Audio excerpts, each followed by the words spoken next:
Hi, and welcome to Off the Air, where we take a look at canceled television series. My name's Dylan. I'm Emmett, you're the audience, and today we're going to be taking a look at Rome.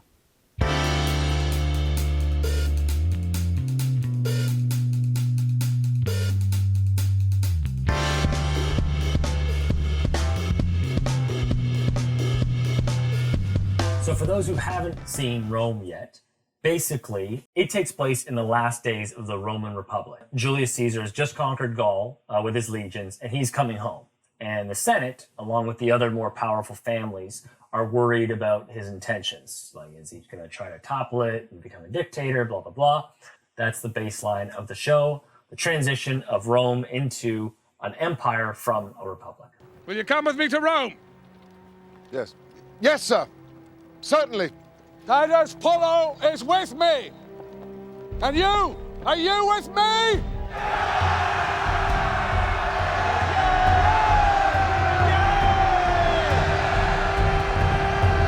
And now we'll get into why it got canceled. Emmett, you want to take it? Money.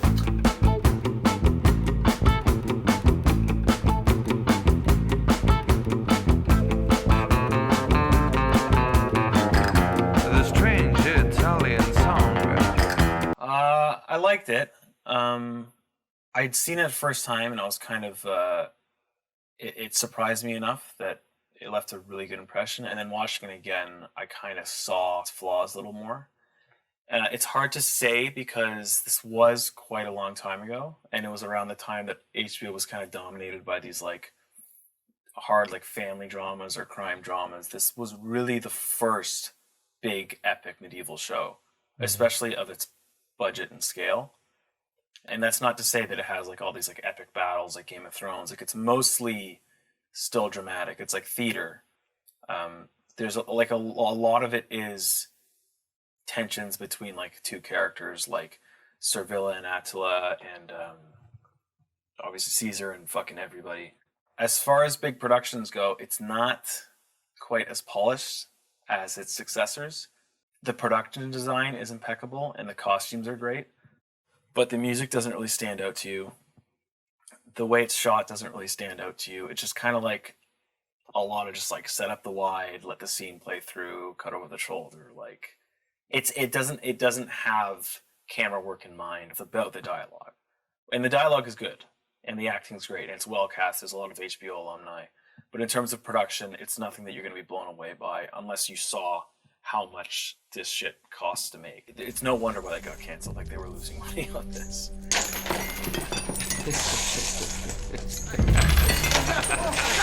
it, boys! That's what you want, isn't it? Yes! Pick it up! So, Dylan, what did you think of Rome? I liked it overall. I agree with the sentiment that I liked it better the first time I watched it. Mm-hmm. The thing that got me a little bit, and Game of Thrones has this problem too, the comparisons between these two shows are endless. Modern vernacular and contemporary anachronisms make their way into the language of the show a little too easily for me. No one's going to mess with the first spear centurion. Stand aside and open up! You'll have characters who they'll say one thing. It'll be one part of one sentence. It's not that big of a deal, but it does put like a hairline fracture in your sense of immersion. Because you go, I don't think anyone said make babies back in whatever it was. Kiss my ass! I could be wrong. Again, it's just an impression. Have you ever read Roman graffiti from back then? Oh, yeah. It's pretty funny. There's a page on the internet that has Roman graffiti on it, and it's like, Sir Anthony buggers his horses or something like that. But like, that's the kind of shit they would say back then. We know they were a bunch of perverts. Let's just try to get it right. Yeah, exactly. I have to say, upon rewatching, my impression of Titus Pullo and Lucius Vorenus changed. The first time I went through the series, I was on board with the whole bromance they have going on. I mean, here's the two guys that aren't historical characters, and they're off on all these adventures. At a certain point, though, it starts to feel a little bit contrived, where it feels like they've won tickets to ancient Rome fantasy camp. They run the whole gamut of things to do. They're in Caesar's Legion. They participate in the gladiator fight, and they're off rescuing Cleopatra from assassination attempts. at a certain point, you just kind of go, okay, I get that everyone else is a historical figure. I get that they can only do whatever they did in real life, but try to have some, like try to get more out of Timon or anybody so it doesn't feel so contrived. At a certain point, I felt like I was watching How I Met Your Mother or Friends. You know, when you can see that the characters are kind of objectively bad people. They're sociopaths. Yeah, but because they're your perspective, you align with them more, especially in Pullo's case. Pullo, it feels like, doesn't face a whole lot of consequences for the objectively bad stuff he does. Yeah. And it was hard for me to find someone to root for out of those two because on paper, they're not great. Lucius Vorenus talks openly about beating his wife, selling his slaves, but then again, you take all that stuff out and suddenly it's inauthentic. So what are you going to do? The moral ambiguity in the show is something that I kind of like, though. Are we really told to root for these guys? I guess. I mean, if you look at the way that gladiator fight is shot. Oh, totally. Yeah. You know, it's just they're heroes. But like everybody else in the show, it's like you can kind of like see Brutus's point of view, and some people it's like you feel bad for Servilia, you kind of hate Attila, but at the same time it's like she's defending her family. Those two are really the only ones that it's just like, it feels as though they don't get as many consequences thrown their way as a lot of other characters do. I ought to have you scourged and crucified. In future, you will remember that it is I that offers mercy, no one else. Dismiss. You're a thief. But you have served us well in the past, so we will pretend your foolishness is a species of honesty and let you go unpunished. I do not wish to make the people angry, ergo I cannot punish you. If I cannot punish you, I must reward you, else I shall seem weak. Lucius, I think, does get stuff that's thrown at him. He dies at the end. So. Well, no, apparently he's alive. Yeah, for the film. Yeah, I know. Exactly. Tell him I tried. All right, Emmett, what do you got for highlights for Rome? I got one that really stood out to me, and it's when Servilia is outside Atia's door, and she's repeating this sentence over and over again. Atia, the Julii, I call for justice. This is after the body of her son, Brutus, is delivered to her after he loses the battle towards the end of the series. The reason it stood out to me was because it sort of starts off as this like embarrassing moment for Servilia, and then slowly as the commoners kind of start gathering around, it starts becoming more of like a public sort of thing. The blame kind of shifts to Atia, and like they've kind of been at each other's throats the entire series. Atia's kind of like, if I can make another Game of Thrones comparison, she's the Cersei of the series. She's always looking out for her family. She's arguably the most powerful woman in Rome. Like she holds all the cards. Her kid is the king. Her kid is, yes, not arguably. She's the most powerful person at this point in the story, definitely. But they were at a power struggle for a while. And at this point, she's sort of like, she has everything that she can need, and Servilia is completely destroyed. But the one revenge that she does get is eventually when she opens the doors and confronts her, Servilia curses her and then kills herself on her doorstep. And it kind of, there's a big momentum shift in like morality at that point. I start to sort of wish that the powerful can kind of get taken down a notch.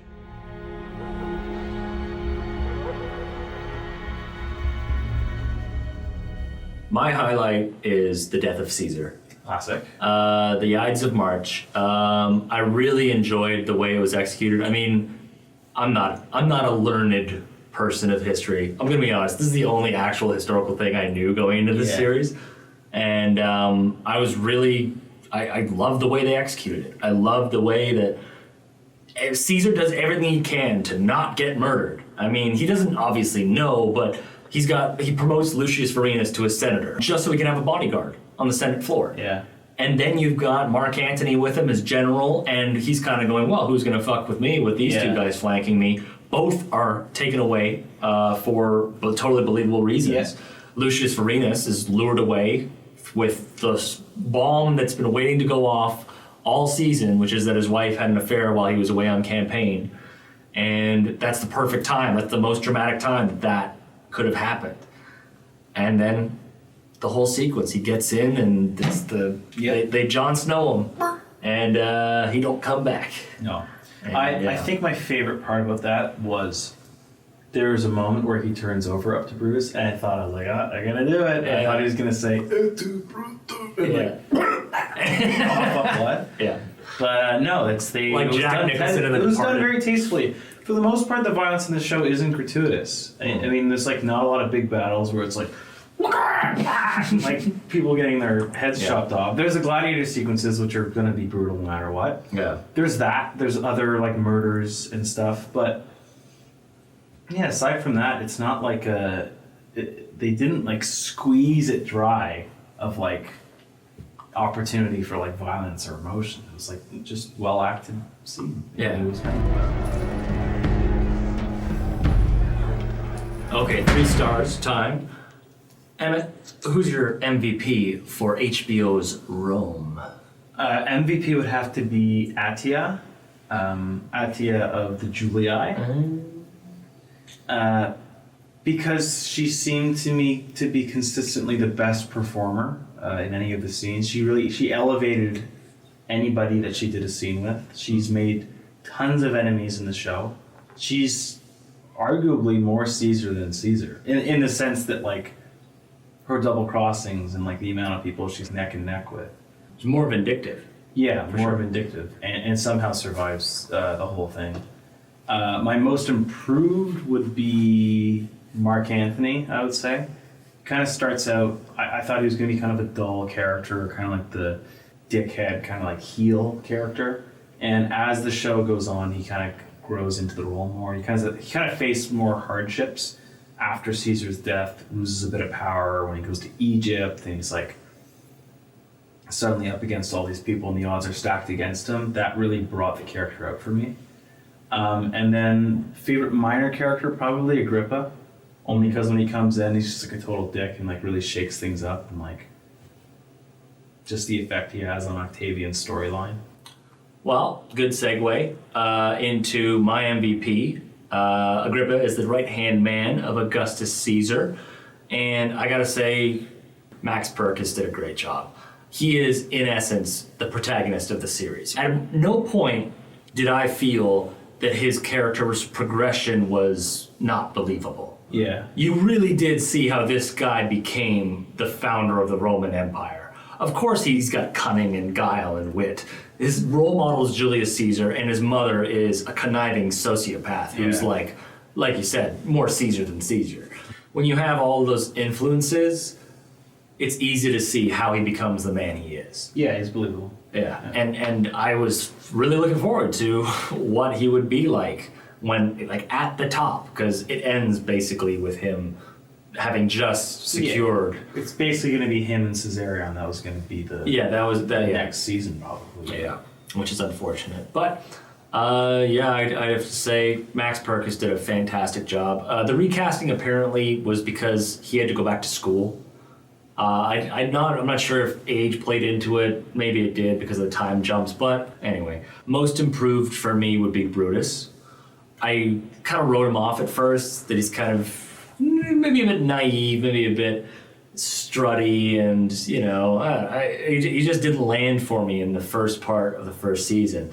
But suddenly he's thrust into a situation where he does some thrusting of his own, and that's the turning point of his character, and it shakes into his core, and he's a nervous breakdown, he finds himself again, and then he dies on the battlefield like a true Roman. You're not cheering for him to die by the end of it, which is what you'd think they'd try to do, but he's not really. Like, he has arguably the best death of anyone in the show. Yeah, I was really surprised how much I liked him by the end of it. And then finally, best minor character is the newsreader. The newsreader and the calendar guy have the best jobs in Rome. No matter who's in power, no matter what's going on, their jobs are the exact same. 1 minute, the newsreader is calling Mark Antony a tyrant and a piece of shit and all that. To the next breath, he's dissing Augustus, and it doesn't matter. He goes up there with his tablet, just reads the shit, plugs that Roman bread for true Romans, and goes the fuck home. Yeah. So I have to add a bit of a caveat here. I would recommend it, but only if you're really into history. If you want to watch the show because of the recent like medieval fantasy trend that has happened, it's not quite going to live up to your expectations. It's a lot more theater-like, and it's like it's a drama basically. Like I wouldn't call it like an action epic. Like it's definitely a drama. That being said, I do think it's worth the watch historically. There was a time that I would say renew, but at this point, nobody has the appetite for another one of these big shows. I don't even know if I'm going to watch fucking Lord of the Rings when Amazon does it, because it's just like, how much more time do you want to devote to learning characters' names and getting invested in a world and learning all the rules and all that? It's like, even though this isn't fantasy, it's still in that realm of like, there's so many characters that I just don't think it would be successful if it came back. Well, the rule is if you renew it, you got to say what you do with it. I would do what they were planning on, the Rise of the Messiah. You know, get somebody to play Jesus, and I think it would be interesting.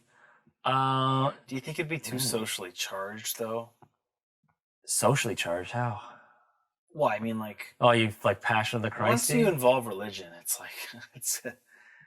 I don't know. You automatically have an amount of people who are going to watch and a hundred people who aren't going to watch with very strong opinions about something, right? Yeah, that's true. I would watch something like about Alexander the Great or something like that. But like the way they were going in the show...